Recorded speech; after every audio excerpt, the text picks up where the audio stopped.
难受呢。哎呀，你的工作能力啊，全公司都是有目共睹的。这个吕总啊，他就是吓唬吓唬你，最后把重要的事情还得交给你来干，那小丁根本盯不住啊。哎呀，我根本就没想这个。我觉得小丁这孩子吃相太难看了，伤着我了，我对他不薄啊。这就说明什么问题啊？心态啊，这是职场啊。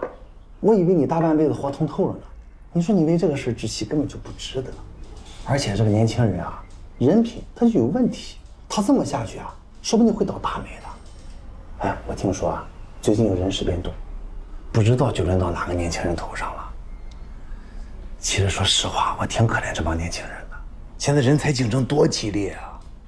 你别跟着瞎操心了，个人有个命。行了，别难受了啊，有聊聊天好多了吧？伤心，伤心，就这么点事儿。哎呀，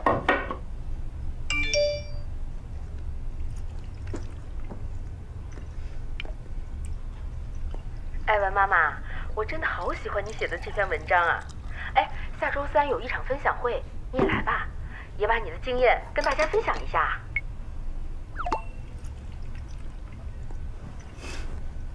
真够热闹。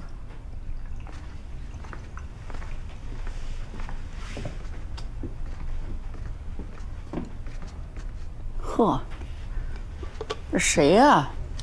认识一个妈妈，她那个孩子啊，就比艾文大1岁，什么都会，可厉害了。这孩子叫 Alex， 他说他要学编程。他希望成为中国的乔布斯，瞧瞧人家这理想。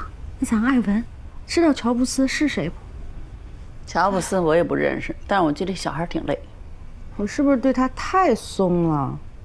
也应该给他报个什么班，学点特长什么的。哎呦，这么点的孩子，你让他学什么呀？你又不说把他拉到什么地方溜溜，说让大家伙看看他表演什么的。怎么不表演？他幼儿园就有表演，以后上了小学会更多。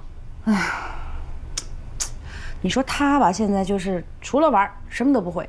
我觉得挺好，差不多就行了。我个人觉得，就像那小孩儿，是吧？身体特别好，完了就是课堂那功课都弄会了，这就挺好的。你小时候对我可不是这样的啊。拿我的短处跟别的孩子长处比，到艾文这儿你怎么就这么通情达理，这么随意呢？但是我不是他妈，你是他妈，我已经把你培养成人了，我就可以不管你了。这个艾文呢，我只管爱，不管教育。行嘞，明白了妈。哎，老公，你说去参加 Alex 妈妈弄的这种什么育儿交流会的人，会不会就像电视上那种太太圈，不拎个名牌包，不带点珠宝，人都不带正眼看你呢？不至于吧？就算是那样，你怕他们吗？我怕给我儿子丢脸呀！你穿这行不行？那你这都没有用，花钱给你租一司机多好。哎呀，我认真问你呢，讨厌！这2年太勤俭节家，都没给自己买什么好衣服。哎，你这事儿可怨不得我啊，钱都在你那儿。那我也说让你买点大名牌了，是，反正钱也不多。你说你不喜欢那些大 logo 的呀？我是不喜欢，但你发现啊，人的欲望不能被刺激，一刺激，你都觉得都有虚伪的一面。不是虚伪，是那叫啥？虚荣。老婆，你没事儿，你底子好，你穿什么都好看。要不然穿这个啊？这个颜色有点老气吧？我也觉得穿那粉的吧。真的？喂，孟非。真的呀？什么品牌要植入啊？但是下周3我还真有点事儿。行，我知道了，我想想办法。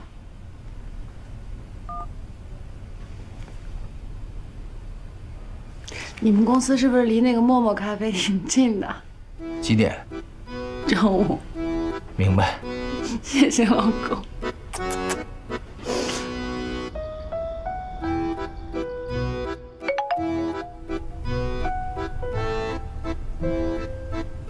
10万，就这么入账了？我有点不敢相信哎。你现在是事业上升期，出版社生怕给钱给晚了，你就被别人给抢走了。社长说了，用尽一切办法也要把车厘子给我留住。我现在这么抢手吗？一下赚到这么多钱，我还不知道怎么花呢。花钱可容易了，你要是不知道怎么花，我帮你。这个数据帮我整理一下，下午就要，抓紧啊！连称呼都升了。谦儿哥，你要特在乎这个鸽子的话，我可以叫你一声谦儿哥。但我觉得这是在公司老是称兄道弟的，太江湖了，你说呢？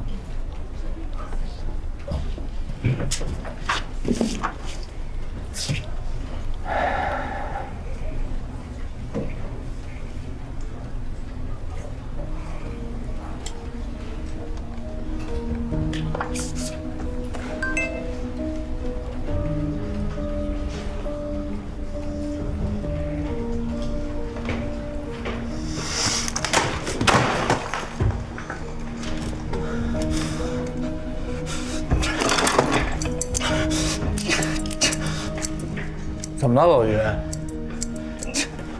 哎，干嘛呀？太过分了！老于，怎么了？怎么了？这是？我在公司里面，不是浇花就是扫厕所，我在这干了快10年了吧？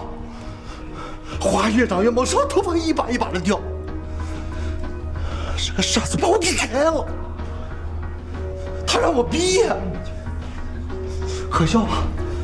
啊，我哪件事情做的不好？啊，我哪次班没加？我凭什么？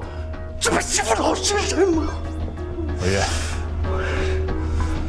老于，你冷静点，老于。冷静，我特别冷静。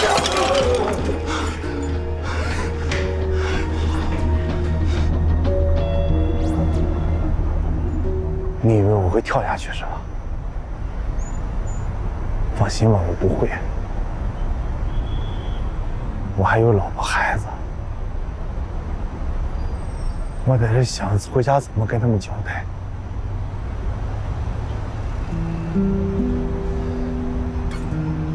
我到底做错什么了？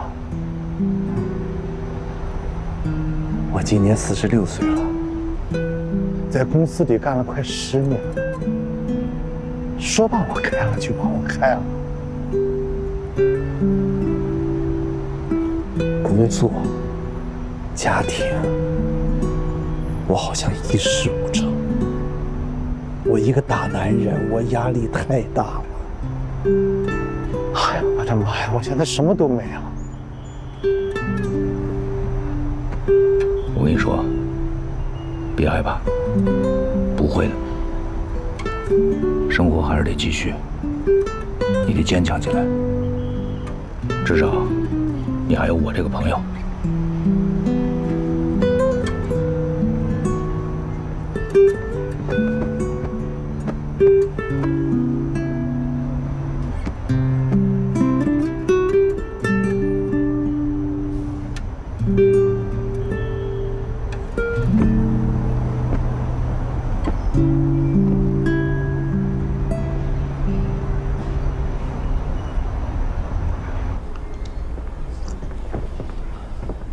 行了，周全，上班时间喝酒，你把这儿当酒吧了？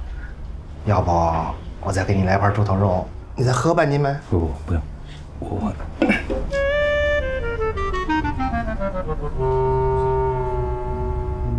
我上班喝酒怎么了？你上班还睡觉呢？你懂业务吗？管理你懂吗？这么好的一个老员工让你给开了，你有良心吗？啊，你有吗？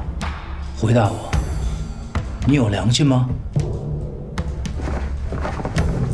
你有吗？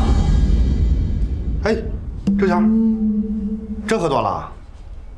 要不我扶你到里边睡会儿？不，干活去。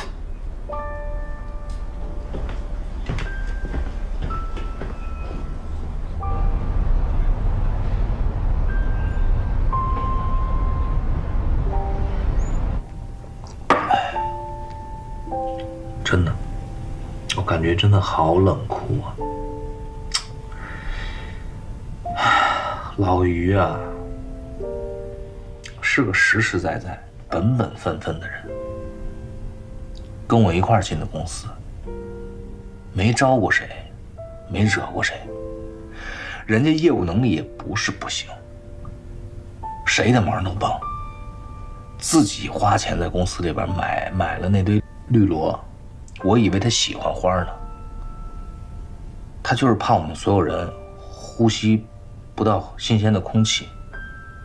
这么个人，说开就给开了。他是什么东西啊？这个周扒皮，你稍微调查一下。我从上大学的时候啊，就一直跟我自己说，一定要坚持住，做自己，做一个诚实的人，做一个正义的人。现在我真的不知道我是谁了，怂蛋。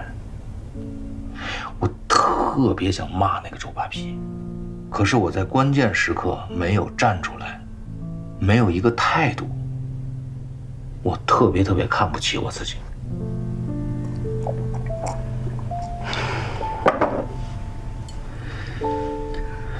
老公，大多数的人遇到这种情况，都是明哲保身的。做人呐，本来就很难，做个勇敢、正义的人更难。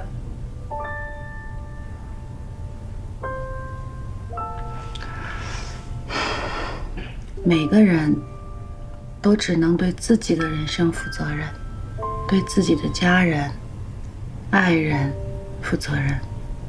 这方面你做的已经太好了，你就是一个勇敢的人。我知道你心里难过，要不然你想想，有没有什么朋友那儿啊，适合老于的工作，你帮着推一推，也是个解决办法。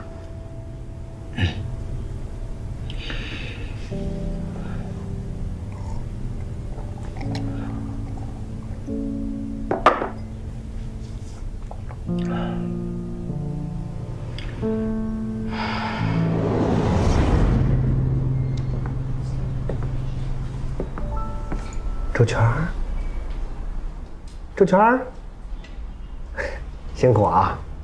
一来上班就睡觉。不是，哎，于总，我是老于不是走了吗？然后他剩下有好多工作，我昨天晚上回家加了个班，就把他那些工作都完成了，我发给您看啊。哎，不用。文案昨天小丁儿已经做完了，12点前就发给我了，做的还真不错呢。你这份呢就留着吧，做个纪念，啊。好，接着睡，不影响你。不，接着睡，接着睡。好，我走了。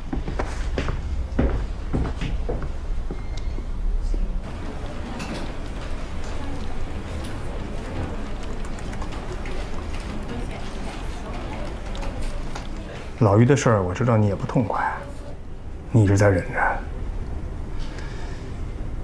但是咱们一起在公司这么多年，也越来越成熟了，我挺开心的。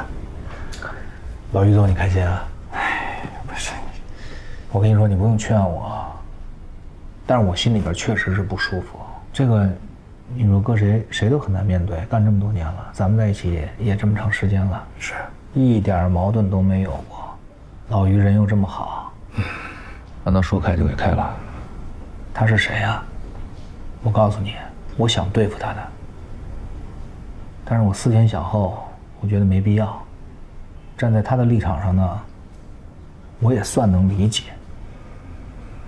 算了吧，过去了。你也放心，我呢肯定不会在公司惹事儿，好吗？你这么想我就放心了。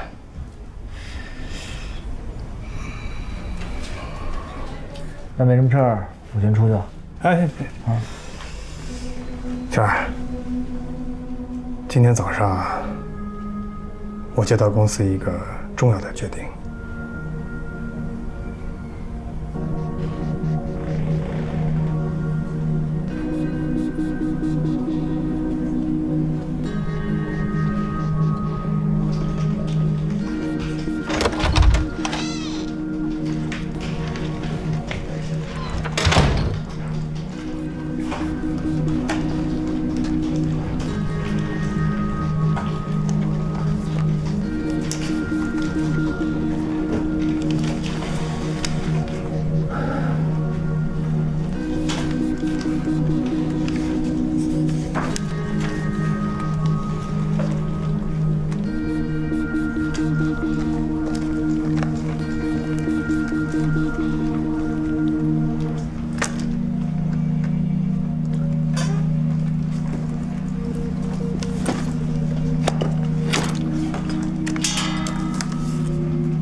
小哥，收拾呢？又要早退啊？我被调到总部了，从明天起，我就是吕总的上司。恭喜全哥！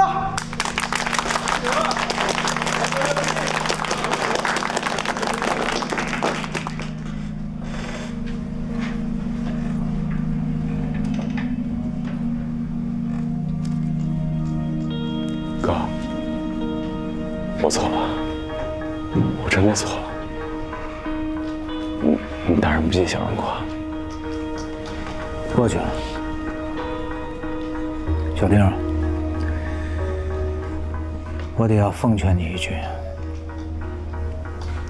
年轻人想上位，我能理解，但是吃相不要难看，做大事儿，行正道，不要图一时之快，多行不义必自毙。现在你高兴了，想过以后吗？哥，我记住了，你能原谅我吗？我从来都没怪过你，但你是成年人，你所做的一切，你都要为此负责。小林，哎，张哥，我抽屉里边的吃的东西都留给你。谢权哥，权儿对我真好。我这个枕头啊，还有被褥啊什么的，大家都分一分，好吧？这太热了。诸位，咱们后会有期。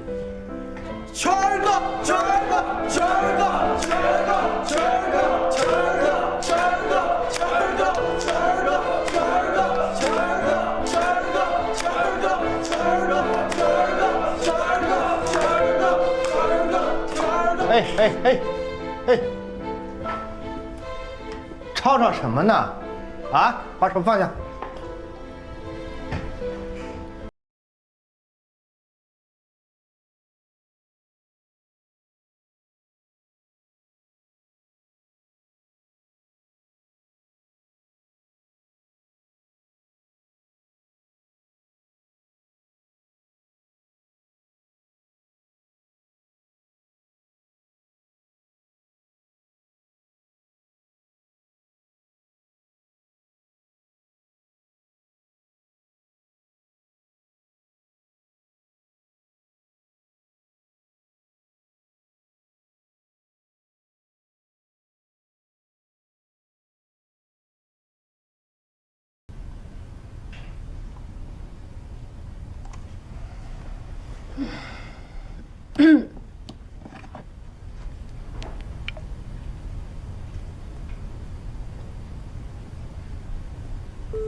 老婆，喂，老公，今天怎么那么晚呀？还在加班啊？我在院里坐着呢，你能看见我？你在干嘛呢？你有病啊？我进来了。啊，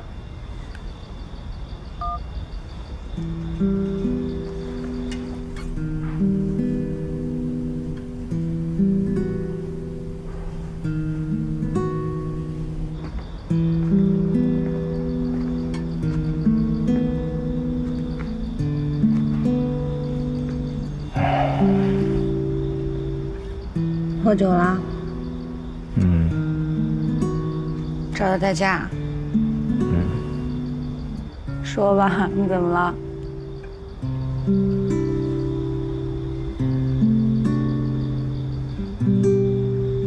我被开了，过2天办手续。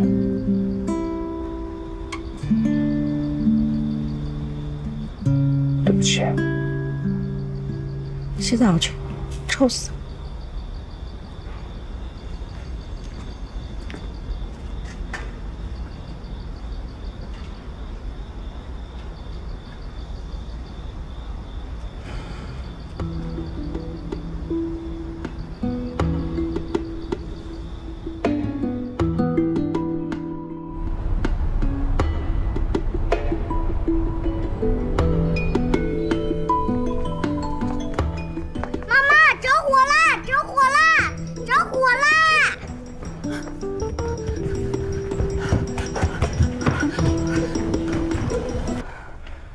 你干嘛呢？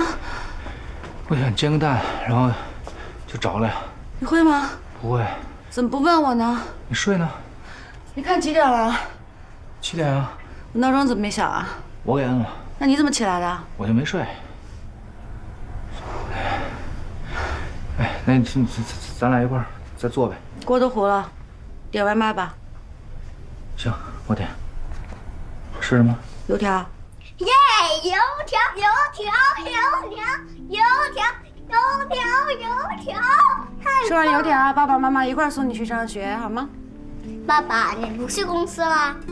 不去了，我工作的不好，让人开除了。什么是开除？开除就是没工作了。没工作会怎么样？没工作，我就可以天天在家陪你了。耶！没工作太好了，没工作太好了！耶耶耶耶！去给妈妈把拖鞋拿过来。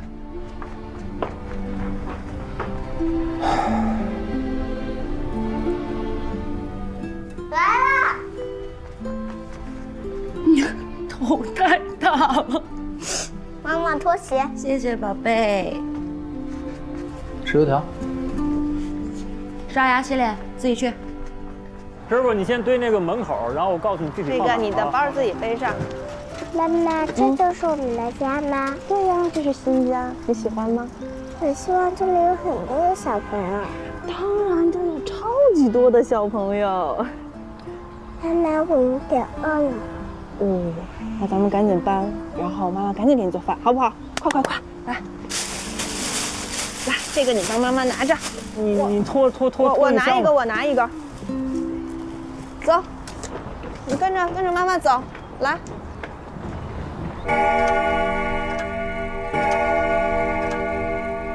那你后面怎么打算的？后边的打算嘛，要不要考虑一下天意呀？你知道我是怎么想的吗？你说。定金已经到账了，写完书20万就到。孟非说如果卖得好，我还会有奖金。我想跟你说这个呢，是想你不要在这方面有压力，至少1年之内吧，我是能够保证我们家里人的生活的。你呢，可以踏踏实实的想想你要找什么样的工作。我不希望你因为家里的经济负担去找到一个其实你没有那么喜欢的工作。那行，咱俩这事儿就算达成一致了。接下来难办的是我们要不要先瞒他们。我爸妈住得远，短时间内瞒他们，这事儿不难。你妈可近身啊。我妈是瞒不住的，想办法做她的工作呗。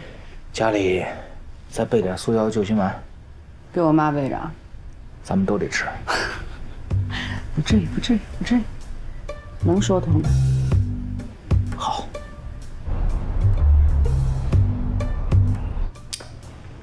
将军。哎，你居刚才什么时候在这儿啊？啊？嘿，老赵，刚才要不是你缓一步棋，不至于，这把不定谁赢呢啊！认赌服输啊！嗨，行，咱先这样，你等我喝口水，咱们再来。哎，真是的，哎呦，偷袭呀！不是，哎，对了，老邵，你儿子在国外咋样啊？我儿子在美国是搞投资的，那什么地方，里头全是不得了的人。哎，老邵，你孩子从小学习就不错，现在是做什么工作呀？嗨，在大厂呢。什么厂啊？不懂了吧？啊，大厂就是互联网的 IT 公司，可以说全国顶尖的技术人才都在那儿呢，是吧，老赵？有句话不是说了吗？养儿为了防老。你们两家这孩子都离得远，这照顾起来也不方便。我儿子是不是也要把我接到美国去嘛？我没答应，他就说啊，给我配个保姆，再给我配个司机兼翻译。我那儿子也说要给我买房的，还200平，够了吧？只要咱们住得近，我们看着你们放心就行了。你看这，哎呦，老周啊，你这可真叫有福气。在这种大城市，你能买个200平的房子啊，不容易。嗨，对他来说不算什么，还要给我们请个保姆呢。那你到底是去还是不去啊？各位同仁，今天我们开这个表彰大会啊，是特意为小梦开的，啊，短短2年的时间里就能孵化出大神作者，小梦的成绩有目共睹。小梦，进出版社这么多年，从零开始到今天，你一定有很多感想吧？来，跟大家说一说，鼓鼓士气。鼓掌！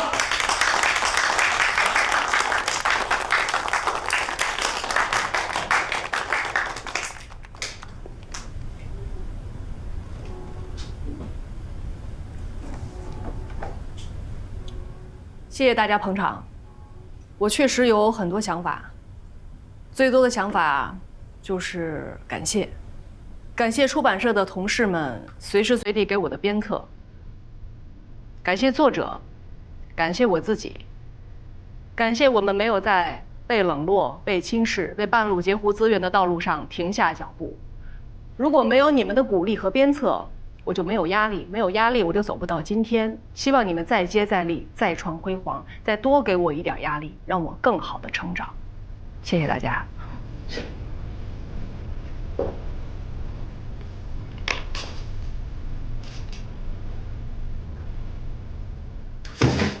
你这孩子怎么就这么较真儿呢？太假了。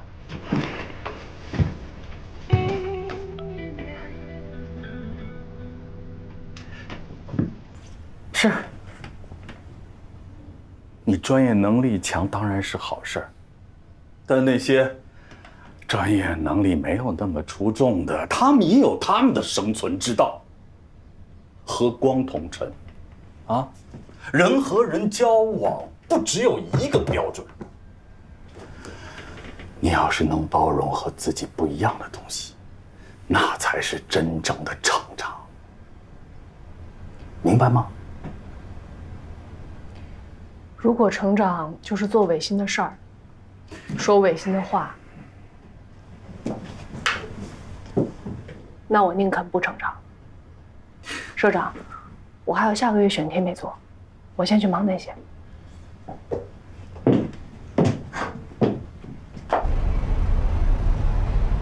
你不是爱吃猪肉吗？你就记住了，猪爱吃的叫湿垃圾，猪不爱吃的叫干垃圾，然后卖了能换猪的叫可回收垃圾。买菜的时候你要去东边那个市场，因为菜又便宜又新鲜。每个月初呢，你要交水电气费还有房贷。2月中的时候交网费。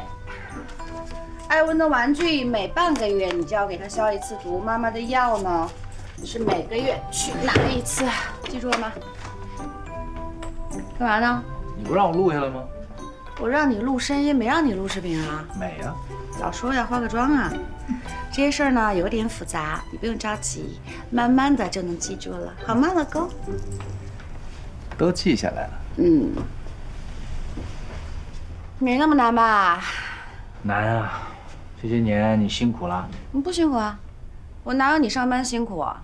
我又不用面对那些恶毒的老板，还有心机的同事要跟他们周旋。我把艾文送到幼儿园，我就可以写我自己喜欢的东西，一方小天地尽在我的掌握之中。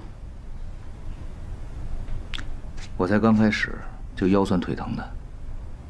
这些年，你真的不觉得委屈吗？一点都不委屈。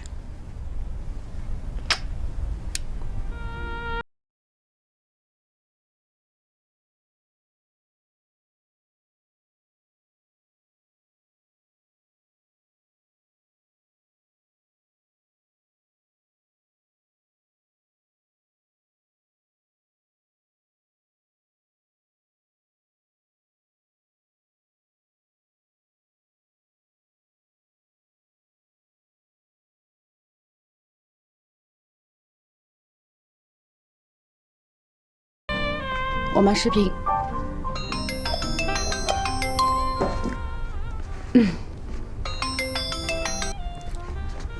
妈。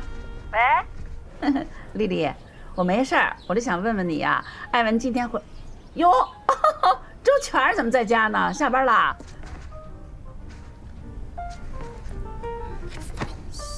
啊，对呀。嗨，妈。哟，我怎么发现这谁？周全带着围裙，你想干嘛呀你？帮丽丽干活。哎妈，怎么信号有点卡？哎，喂，丽丽，看得见我吗？我眼睛要眨了。我快憋死了。怎么办？继续瞒下去？不瞒，慢慢渗透呗。不要想那么多了。我订了一家网红餐厅，今天我们出去好好的挥霍挥霍。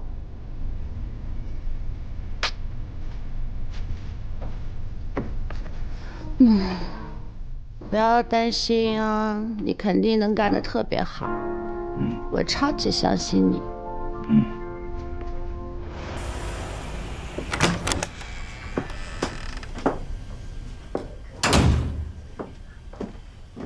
呀，CC 回来啦！二舅妈王姨。什么呀？你过来，有事情要交代的。过来呀！哎，来了。是这样啊，哎，阿姨啊，也是要拜托你。有这么个人儿，是阿姨闺蜜的儿子，想请你帮助招待一下。招待一下。不会是又要给我安排相亲吧？哎呀，相亲就相亲呗，干嘛藏着掖着？又不是第一次第二次了。要去。做什么职业的？跟合伙人开公司的，公司做那个什么 WC 啊，MC， 反正我也不是很懂，就是手底下管一帮主播啊、网红之类的，哎，听起来挺得劲的。是 MCN 吧？啊，对，就是那个。行，挺有意思的。地址发我吧。你晚上想吃什么？是想吃西红柿炒鸡蛋，还是黄瓜炒鸡蛋？物业真得管管，第一节楼梯它太高了。现在都反应过吧？塌下来了都。西红柿炒鸡蛋，但是要吃糖醋。哎，你们住这儿吗？是啊。哦，我前2天搬过来，这也太巧了吧！这实在太巧了。叫叔叔阿姨，还记得我们吗？你好，小区这边你都熟了吗？还不是特别熟呢。那边儿童区都在那边，院里边带孩子都在那块儿，对，就那么一个区域，这不大的小区，对。行。然后那边有好多什么小野猫啊，可以喂啊。这太巧了，那下次约着一起玩吧，咱们。好，也可以到我们家玩，我们就是那个1单元102，就是那儿。好嘞啊！行，你们是不是要这样出去？对。吃饭去。行，那我们下次见了。好嘞，叔叔阿姨，拜拜。啊！太巧了，拜拜。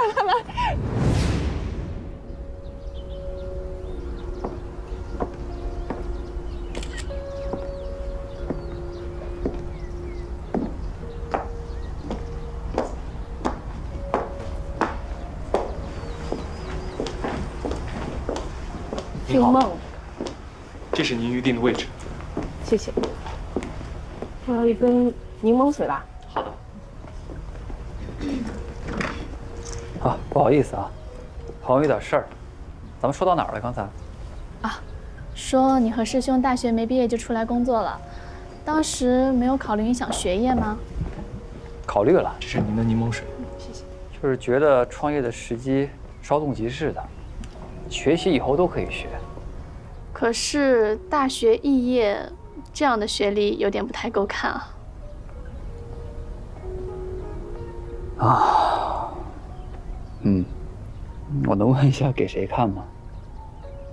给我自己看，够了。你要拿我跟比尔盖茨、扎克伯格他们比，那确实不够看。学历和文凭嘛，就找工作的跳板。我现在找着了，还挺满意的。你说话一直都是这个风格吗？还是你对我有偏见？我对你没什么偏见，但我能看出来，你可能对我有一点点的偏见。你看我说对不对啊？那我大学肄业，说明我做事情不踏实、不稳重，容易半途而废。那放弃求学，又跑去赚钱了，那说明我有点急功近利。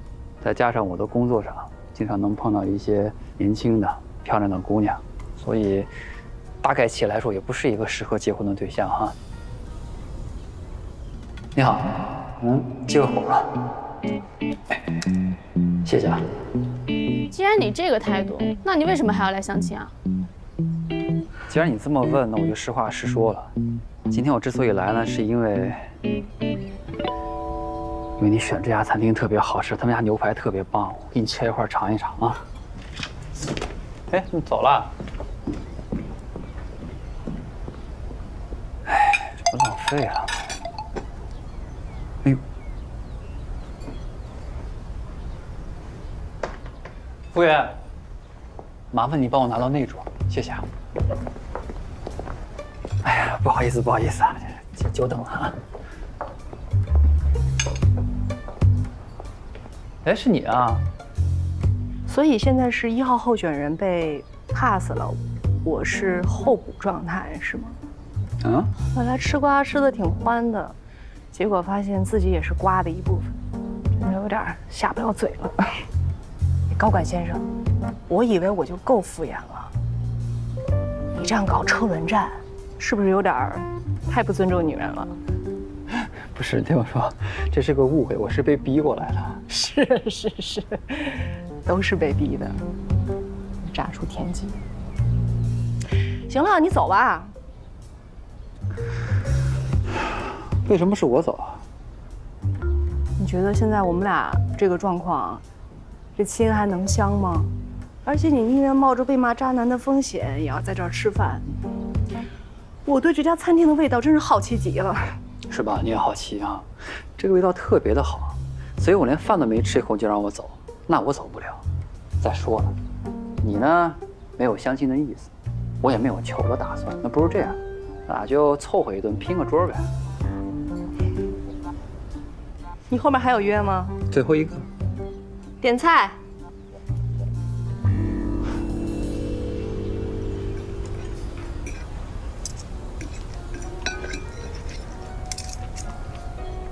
来尝尝。啊，谢谢，不用。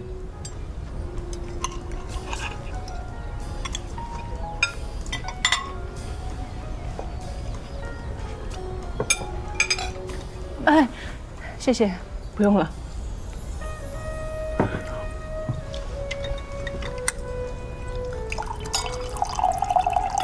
老话不是说了吗？10年修得同船渡。咱俩第2次见面了。不管怎么说，也算有点缘分。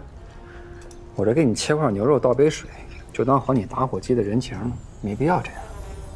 不是人不人情的事儿，我有手有脚的，不想劳你费心。我不想假装柔弱，满足你大男子主义的虚荣心。我现在是知道为什么你同事这么说你。你说话真的太直了。谢谢你的夸奖。我一直觉得这个是我的优点。吃了刚才那一瓜，我很难对你没有成见。不想被拘的话，我劝你多吃肉，少开口。吴小姐，其实你没必要这么锋芒毕露。我承认，你聪明、漂亮，有点自视甚高呢也很正常。但凡事都有个底线，不是所有男人都可以无条件的容忍漂亮女人做任何事儿。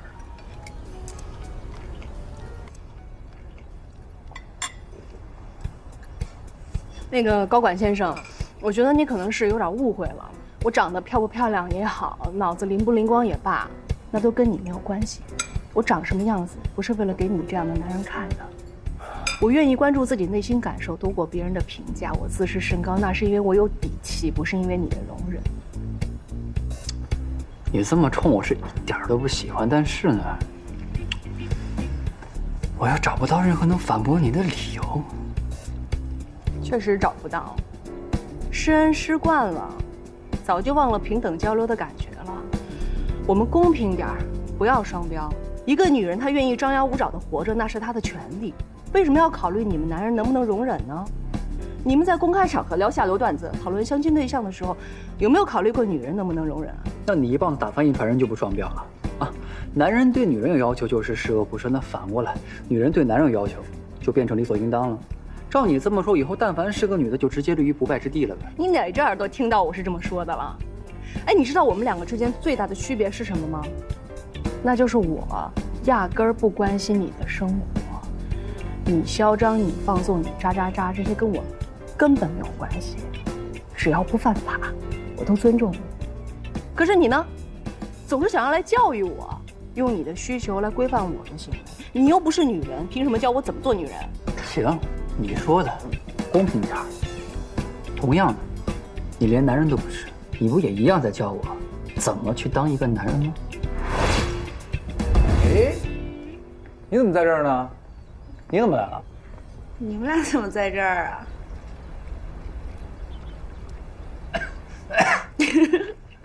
别笑了，大龄男女双双未婚，相个亲怎么了呀？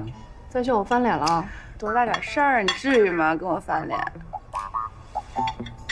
说正经的，那我来郑重的介绍一下，这位叫孟非，是我的好朋友，也是我的责任编辑，是我认识的女生里边最酷的，没有之一。那我也来，袁毅，是我见到过的这个世界中最浪漫的男子，没有之一。我的弟弟啊，他前女友的弟弟，他们关系特别好。浪这个形容我喜欢，精准。啊，那你要说酷是不在意他人感受的话，那我也觉得精准。不是你俩今天到底来干嘛来了？太好笑了，关键是两个都不想结婚的人，为点啥呢？你不想结婚？你也不想结婚啊？你是为什么呀？我凭什么告诉你？哎，你这干嘛呀？这是，你真诚点，你跟人说说你观点嘛。我呢，是因为没有信心能跟一个女人过一辈子，也没有组建家庭的想法。当然，最主要的还是因为我认为情感里最好的关系还是恋爱关系，有限合伙，各取所需，不用过分的苛求别人，也不用过分的苛求自己。不像婚姻，深度绑定，容错率又低，冒那么大风险，收益都保证不了，所以我才不结婚。我不一样，我尊重婚姻，也相信爱情，但我不认为我的人生需要它。我有工作，能养活自己，也能满足自己生活中的大部分需求。如果1+1不能大于2的话，我为什么要结婚？好，我个人经验啊，2个人生活肯定没有1个人自由。我这个人自由散漫惯了，我不想改，改不了。我觉得你们是不是对婚姻还是有些恐惧啊？那像我们这种结过婚的，那我觉得我俩很好啊。那是因为你运气好，碰上我们丽丽。我运气也挺好的。没有，我祖上运气都好。之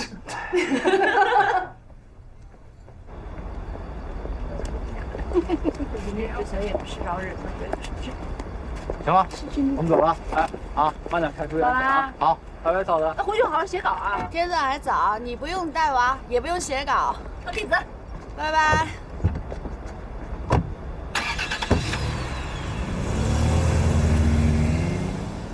没掰扯明白，换个地儿，敢吗？走吧。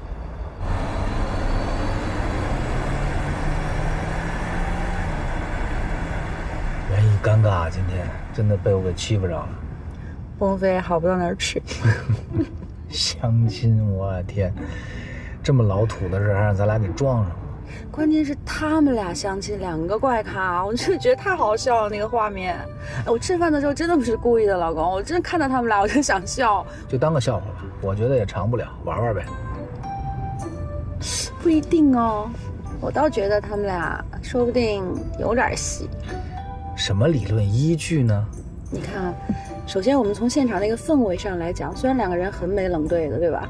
但有一个人真的想走，找个理由就走了，他俩没走啊，一直在那儿坐着呢。你不觉得那个气氛非常的微妙和奇怪吗？我知道，我弟弟我也了解，暂时的喜欢不代表能扛多久。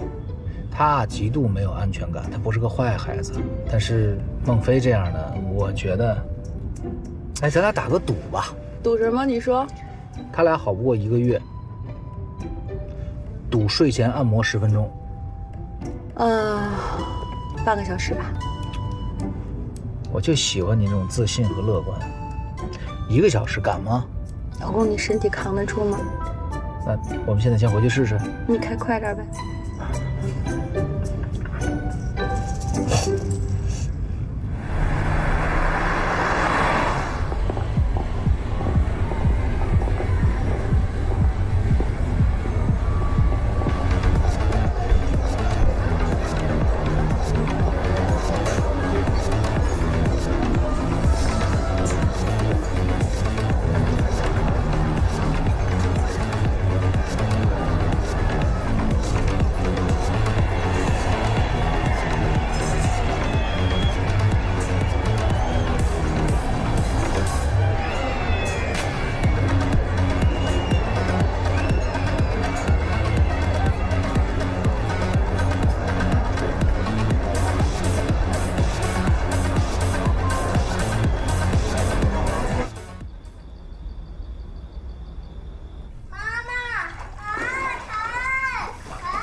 怎么啦？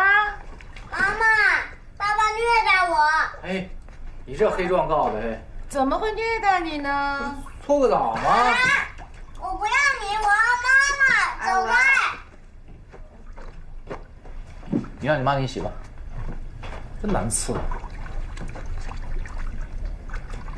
爸爸照顾你，你怎么能对爸爸这么说话呢？这样爸爸会伤心的，知不知道？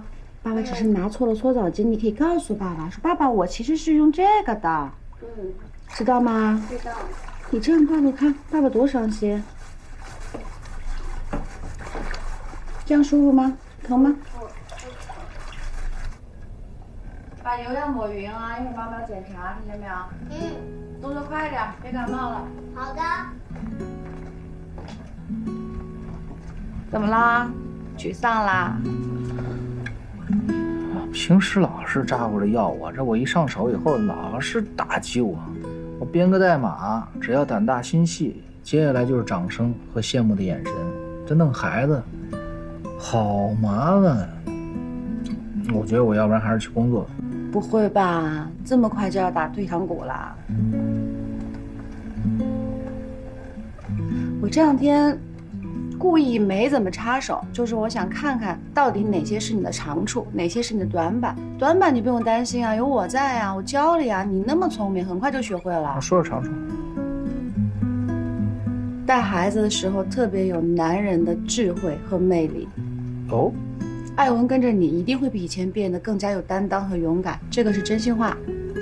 不过你别说这孩子啊，今天我跟他决斗的时候，他是有战术的。什么战术？上来先扒我裤子。这什么坏毛病？这是战术呢？哎，你先别管他是不是毛病，这个以后可以改啊。但是他这个打法是对的。我这么大个儿，他肯定得先扒我裤子。就说明他聪明。那当然了。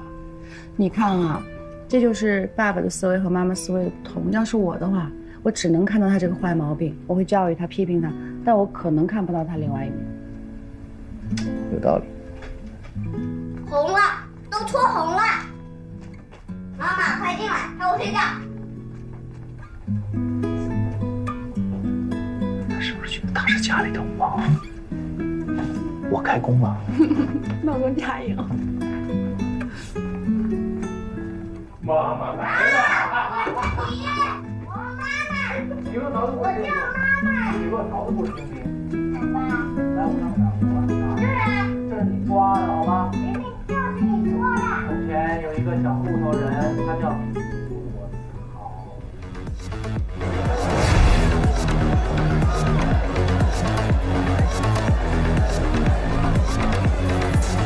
杰瑞，老样子。好嘞。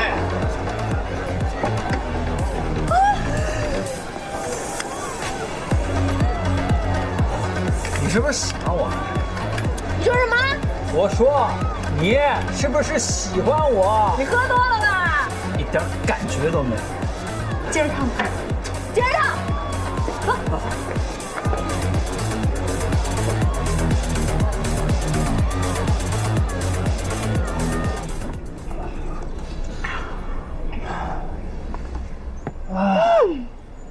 你说带我走，带我来这儿的，这多好啊！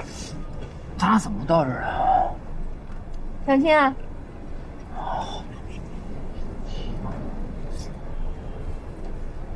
我得相亲。在这儿，你别动啊！干嘛？别动啊！哎呀，你干嘛？我给你扎头发。这脏了都。哎呀，好看！你大男的哪来的皮筋儿？是哪个女的给你留下的吗？我自己的，我健身自己扎头发用。哎呦，你都是汗，好恶心！恶心。一如既往的，真的。拜拜。感谢。喝呀。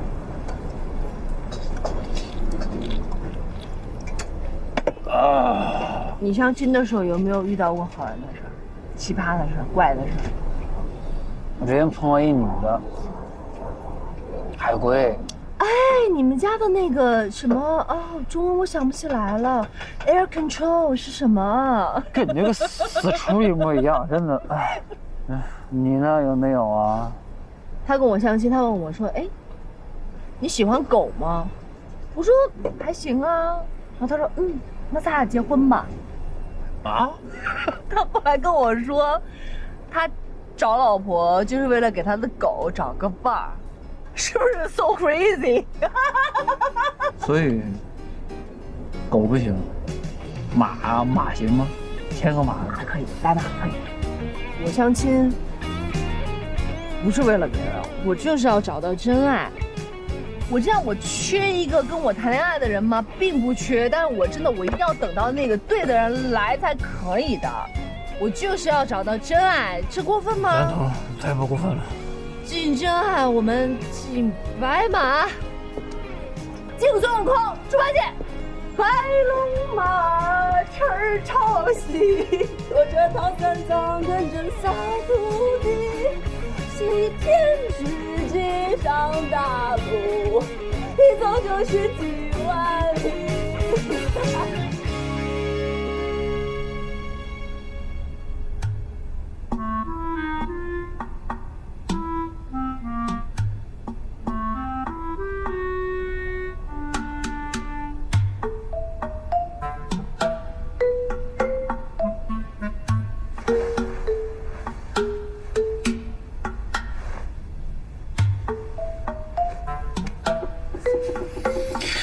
你让他睡会儿啊，睡会儿。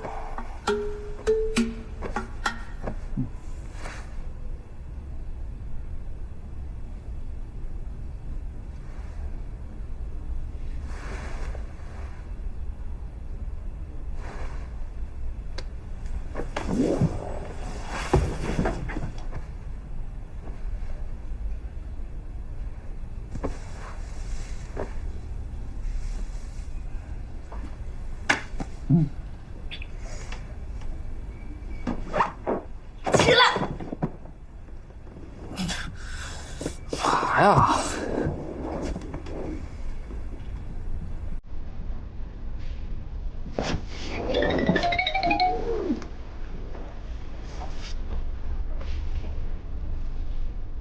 我们昨天应该没发生什么吧？没有吧？啊。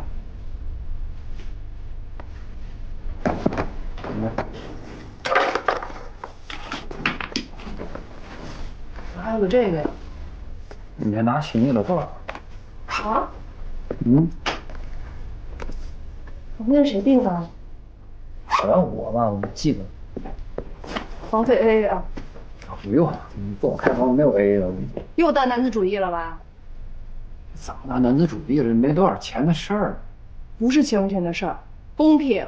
甭管了，我先走了，我去打仗去。哎，等会儿，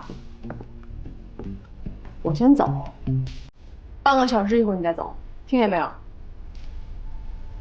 那行，开心就行。手机里。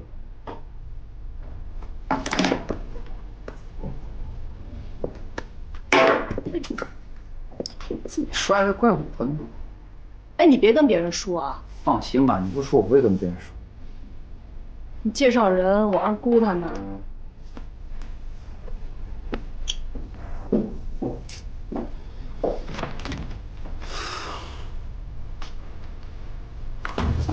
靠！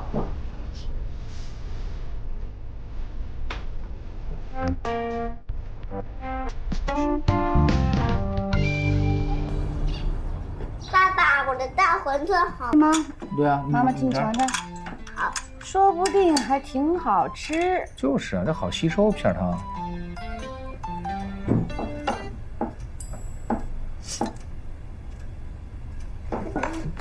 好吃吗？肯定不好吃啊。这个不是盐吗？尝尝不就知道了吗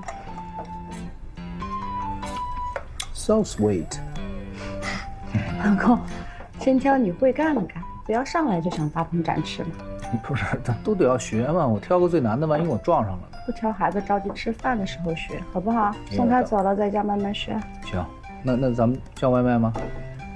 我能救回来，跟我进来。好。妈妈，我饿了。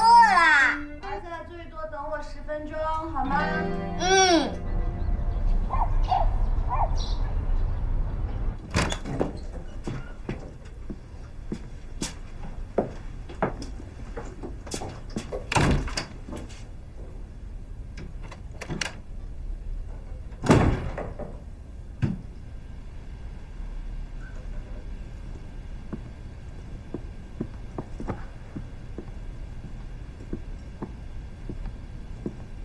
站住！夜不归宿，去哪儿了？我那个……哦，你别跟我说你去社里了哈，社长说你根本就没去。没，我不是那个昨天去吃饭吗？哎，好巧不巧。就在那个餐厅碰到了我的那个作者啊，完了吃完饭以后，我就陪他去他们家赶稿去了。真的？你看啊，我有这个作证，这真的这你看，对，你看，是吧？就正好碰到他了，怎么就不合适了？人家是国外留学回来的，高材生，名校毕业，现在工作又体面，这哪儿不合适了呀？他还名校，他像体校毕业的，跑得比谁都快。哎呀，我说小易呀，现在新闻上说，像你这样的大龄男青年找对象那是难上加难啊！你现在都30了，也该成家立业了。等到你成了家呀，妈就放心了，就可以胳膊腿一伸去见你姥姥姥爷了。哎呀，妈，你别这么说啊！你说我忙活一大顿为了什么呀？不就为了让你享福吗？你得好好活着。那你可得赶紧给我找一个靠谱的儿媳妇呀！那你要说这个，我得说你去啊！你那个相亲，再别帮我安排了。同一时间、同一地点安排2个人，我太尴尬了，哪有这样的？你说你没跟小袁一块儿散散步，深入了解一下？看不对眼儿，就那怎么就看不上眼呢？你哪儿不满意啊？因为人家跟我一样，也不想结婚，是为了应付父母去的。别以为人家都跟你一样，你再好好了解了解。哎呀，第一次见面，这个也不用，是吧？你们早点睡。哦，你们睡醒了是吧？哦，早安。像什么样子？像什么霸道总裁爱上我这种东西吧，大家也都看腻了，而且我个人也实在是不是很喜欢，所以我这次想写那种爱情遇到现实之后，两个成熟的人怎么面对的这种两性关系。而且我希望这两个人都是强的，就上来就是那种强 PK， 上来就是修罗场。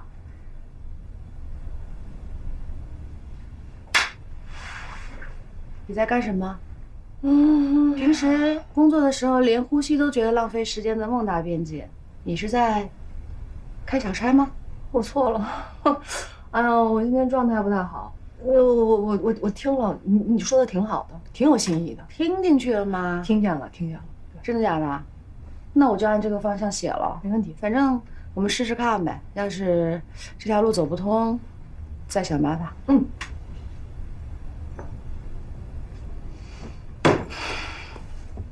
哎，昨天吃完饭之后，你跟袁毅有联系吗？没联系了啊。好吧。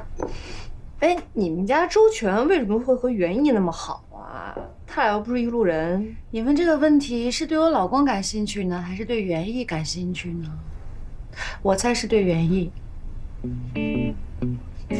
我对他了解没那么多。我知道的呢，就是第一，我老公真的跟他挺好的，那就说明他这个人品应该没有问题，不然周全不会跟他那么好。第二呢，长得高，人也帅啊，这个你也看见了。第三呢，挺能挣钱的，工作能力非常强。就这些。你是对他有意思吗？有意思。真的？真的有意思。我要签他，然后给他出本书，叫《时间管理大师》，一准爆。你那嘴呀，是真够损的。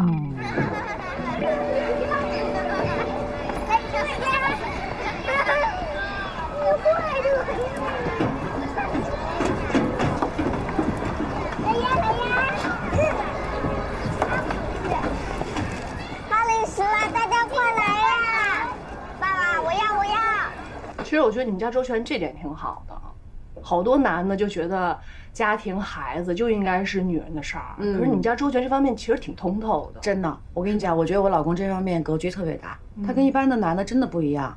那你现在冲在前面，他来当全职爸爸，来承担家里的责任，这不是一个自然而然发生的事儿吗？挺好的呀。一切都是最好的安排吧。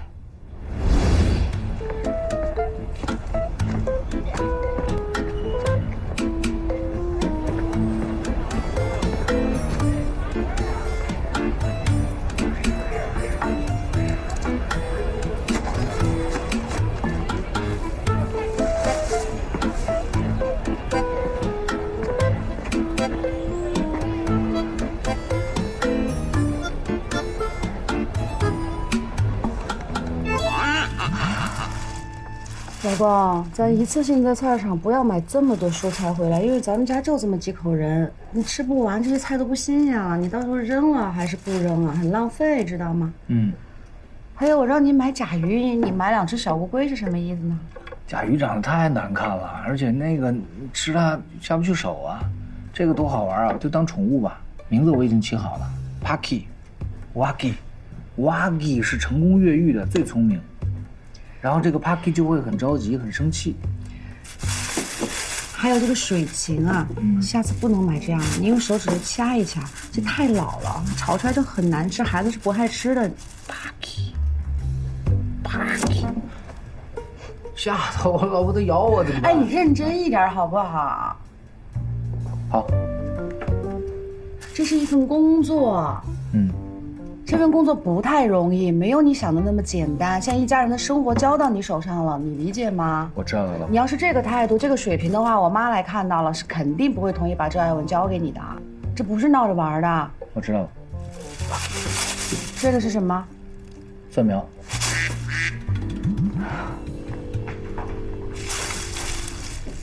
水芹菜，水芹菜。我不同意，我完全不同意。他让人辞了，找工作去啊，在家带什么孩子呀？我那面子往哪儿搁？人家一说，哎，你去干什么呢？我女婿在家带孩子，看我女儿养着，我面子呢。啊，他在家带孩子怎么就没有面子了呢？当然没面子了，人家觉得是吃软饭的呀。妈，你这话千万不能这么说啊！什么叫吃软？那我以前呢？我在家带孩子的时候，我是寄生虫吗？这个男人在家带孩子和女人在家带孩子到底有什么不同？这就是我们家庭分工。关键是这个人呢，一待他懒了，躺平了，是吧？他以后不想处理工作了，怎么办？我在家带了艾文5年，我躺平了吗？我现在不是工作的挺好的吗？他怎么就不行呢？他是暂时的，他如果以后遇到合适的工作，他要去尊重他，我们重新再考虑就好了。我是告诉你，这男人就应该出去赚钱，女人在家带孩子是天经地义的，知道吗？一定的呀，祖祖辈辈，啊，祖祖辈辈就这么下来的。再说，就你那点稿费，就支撑你们家这日子，哎呀，能支撑几天？妈，你冷静点，冷静点，我给你看个东西好吗？来，银行的流水你看一下。我的版权费，公众号的打赏，还有新书的定金，我1个月挣到了他半年的工资，个10万钱。天哪，这么多啊！对呀，所以你在担心什么呀？那，你这是不稳定的呀！你这个，你能不能相信我，也相信周全？而且什么吃软饭这种话啊，你千万不能说了。人家从公司走的时候是有一笔赔偿金的。人家现在不是我养着，是我需要他为这个家庭做出一些牺牲和付出。行，我发现你真是向着他啊！你就根本不拿我当那家的人，你这点事跟我商量，你就告诉你一声，我们就这样了。我跟你说，气死我了，简直我喘不上气来。李女士，我刚才把账都给你算得这么清楚了。艾文需不需要爸爸？他这个岁数，爸爸陪他多好。第二，他在家，我们家就多了家教、司机。甚至兼保姆，你这个账你算不过来吗？而且他愿意这样，我有更多去发展我事业的机会，多好的事儿啊！你为什么不能理解呢？你就糊弄我吧！我真的没有糊弄你，妈妈，你就算为我想想，不然我忙起来了，孩子怎么办？你能找到一个比他更靠谱带孩子的人吗？他家伙他不会呀，你看看干活那手比脚还笨呢，带孩子他带得了吗？他不是以前没干过吗？那代码这么复杂的东西，他都搞得那么好。学不会啊？我老公挺聪明的。那也成，当然有个条件。您说，必须经过我的考核。那必须的，考他。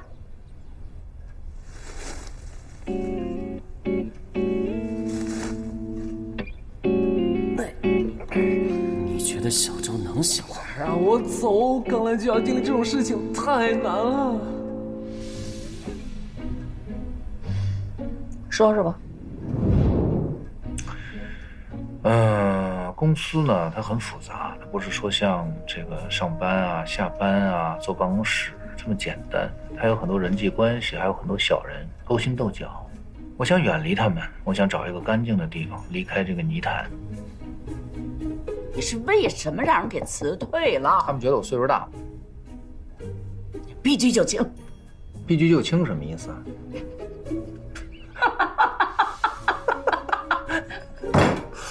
避重就轻。那你希望我怎么？对那个行业不了解，35岁被辞退的不是他一个人。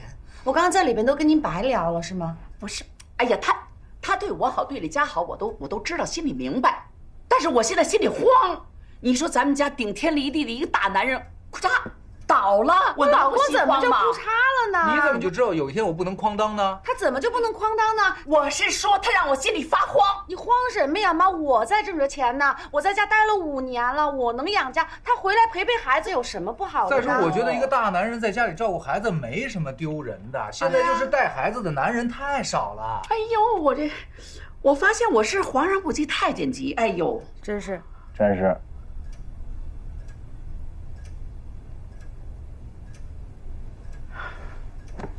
好吧，既然你们2个已经决定了，身份互相对调，对吧？丽丽现在能够养家糊口，但是周全你带孩子是绝对有问题的。上手很快，用不了多少天。2礼拜，必须经过我的考核，行吗？行呀。哎呦，行了。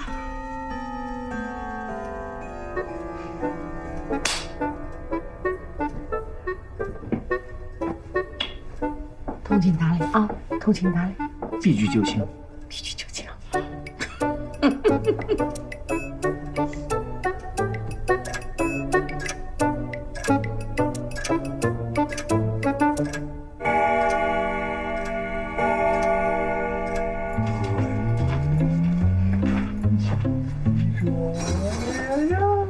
爸爸，怎么是你？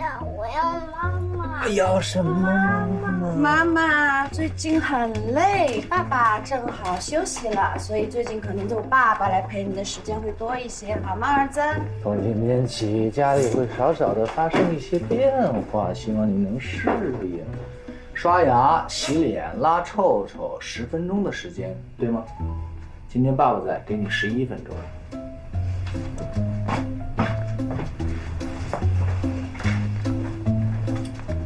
你到这里来干嘛呢？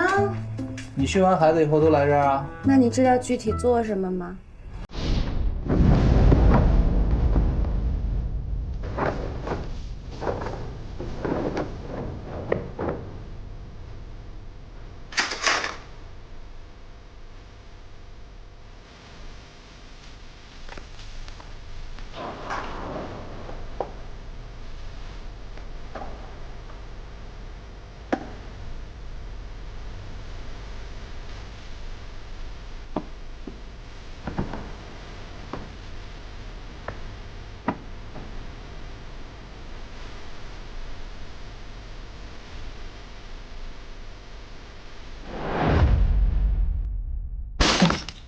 这个叶子是不是枯了？对，你把它剪掉，来，交给你。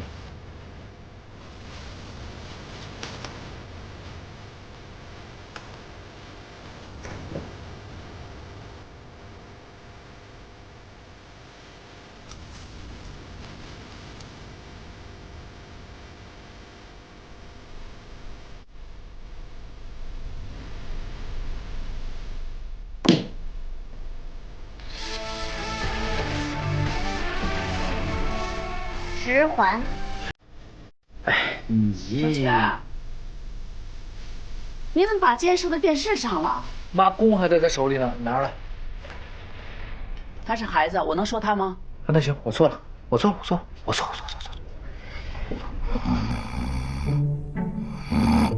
你到底睡不睡啊？爸爸，你打呼噜了。胡说八道，我根本就没睡觉。你真的打呼噜了。你到底睡不睡啊？不睡。行，不睡，儿子，我可以陪你玩，咱俩小声点，别惊动外婆。但是待会儿你出去的时候，要说你说，啊，外婆，我跟爸爸睡得好香啊。演一遍。啊，外婆，我跟爸爸睡得好香啊。你要认真的说，不许笑。再来一次。外婆，我跟爸爸睡得好香哦。可以，过关了。要听什么故事吗？不要玩。玩来，玩什么？小点声。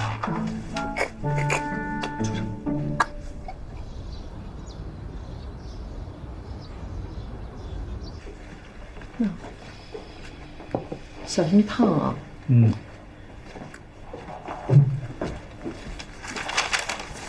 老周啊，不是我那煎饼，我明明买了2箱，怎么就剩1箱了呢？那箱煎饼我给老张、老李他们分了，他们还都说挺好吃的。老周，以后你把家里的东西拿出去分给别人的时候，能不能先跟我说一声，打个招呼？那是我专门给儿子准备的，你怎么？不就1箱煎饼吗？至于吗？啊，那东西在超市里就能买着。小气不小气？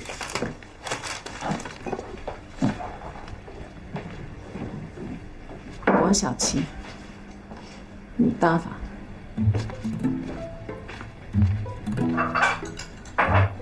我现在啊，得把他所有的题目都提前做一遍，儿子放学啊，我才能教他。哎呦，那多辛苦呀！是啊，哎呦，我儿子一做作业，我脑袋瓜就嗡嗡的。他写完作业我还耳鸣。人家多多妈可是一本理工科毕业呀，还不一样。哎，你当时是学什么专业毕业的？哦，我是学中文的。中文好呀，你可是作家。你看人车厘子就在家天天写公众号文章嘛。哎呀，我哪有车厘子老师那本事？哎，我们家啊2个孩子，大的小学4年级，小的呢这不才幼升小吗？我们家那日子过的啊，就像地雷炸过似的，连个诊断的时间都没有。哎呀，我每天东一个妈妈，西一个妈妈，哎呦，烦死了。哎呀，我真的是特别佩服车厘子啊！你说她一边带娃，一边还能写出那么美好的文字，确实哦，真是。哎，你知道吧？她老公啊，什么家务都不会，她一点都不生气的。哎，你说她真这么想吗？真的。这谁？不知道呀。哎，你呢？你学什么的？对啊，我啊，为了给我们家晶晶啊讲那个童话故事，我学的是播音主持。来一段。魔镜啊，魔镜，请告诉我世上哪个女人最漂亮呀？哎呦，哎，你们家晶晶爱听吗？当场就吓哭了。刚才来了个孙行者，这又来了个者行孙。哥哥，我看你是捅了猴子窝了。西游记。你吵着我们呢，窗户关上。不是我是想关窗户。哎好。这是谁？我的建议是这样的，我觉得软文的植入一定要自然，不能生硬，否则读者会反感的。你放心，我会找到一个最合适的地方，让它比较顺其自然的把软文给加进去。是吧？你们是专业的，我绝对放心。那就不打扰两位，我先告辞。好，来，合作愉快。合作愉快。我送您。好，再见啊。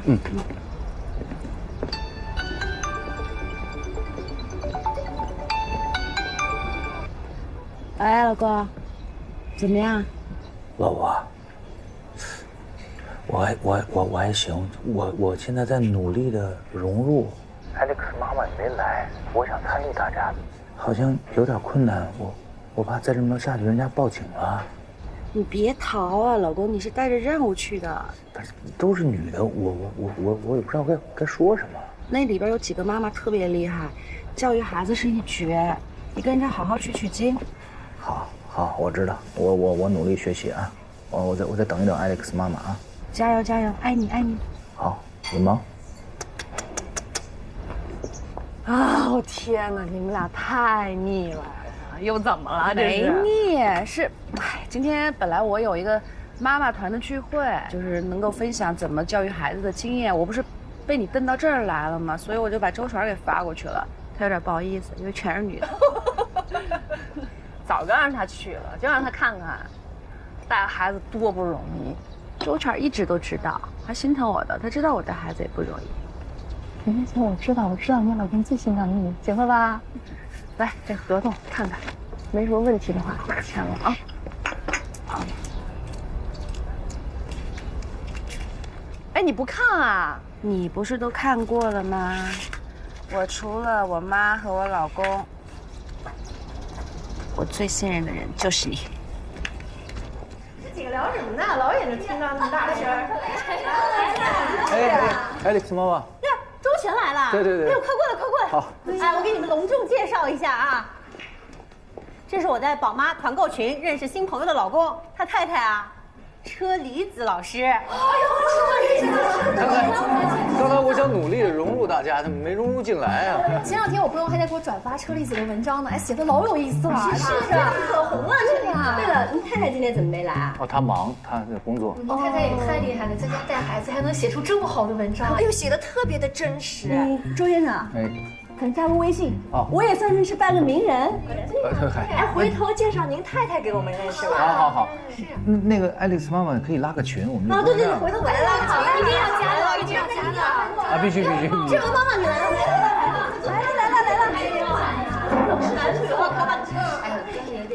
这是志文妈妈，本人本硕博连读的，老公是斯坦福大学全额奖学金的高材生，儿子刚刚哈佛录取了。好好听他说说怎么教育孩子，比上好多私教课都值钱。好。哎，你这人呢，今天上什么课呢？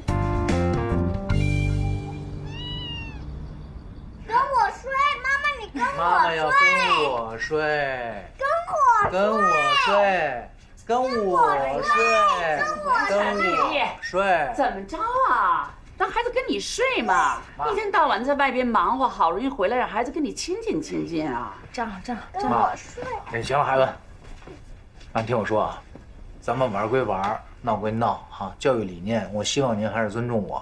他已经长大了，不能再跟我们睡了。这么点一孩子，他长多大了啊？不能跟你睡？你说你这当爸爸的，我跟你说啊，首先我给你考核你就不合格。您这考核合不合格得孩子说了算，对吧？我们得培养他独立人格。他如果长大了没有独立人格的话，他会变得很无能。你有能？现在你连班都不上，我闺女养着你，对吧？你